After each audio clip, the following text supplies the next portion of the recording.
সাদা পালক, কবি আসিফ মুনশিয়াস।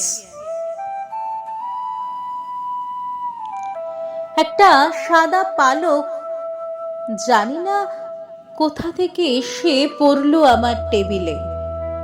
একটা শুভ্র সাদা পালক কোন পাখির গা থেকে খসে পড়েছে জানি না, কতটা হাওয়ায় ভেসেছে সে।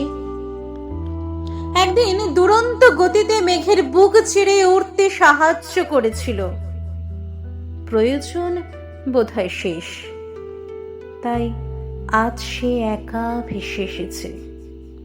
সে বিচ্ছিন্ন হয়েছে, একাকী করে দেওয়া হয়েছে। আচ্ছা, তবুও সে কি উড়তে ভুলেছিল?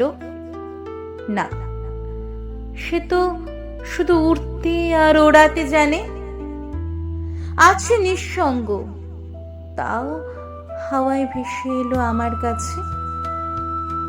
আমি হাতে নিয়ে তাকে দেখেছিলাম, সে অক্ষত তখনও। ভাবলাম বইয়ের ভাঁজে তাকে সযত্নে রেখে দিই। হঠাৎ ভুল ভাঙলো আমার। যার জীবনের উদ্দেশ্য বাতাসের সান্নিধ্যে উড়ে বেড়ানো, তার সে স্বাধীনতা কেড়ে নেওয়ার দুঃসাহস হলো না। তাই ছাদে গিয়ে তাকে উড়িয়ে দিলাম বাতাসে।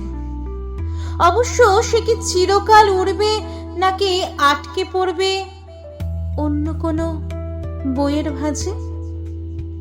সে উত্তর চিরকাল অজানাই থাকবে।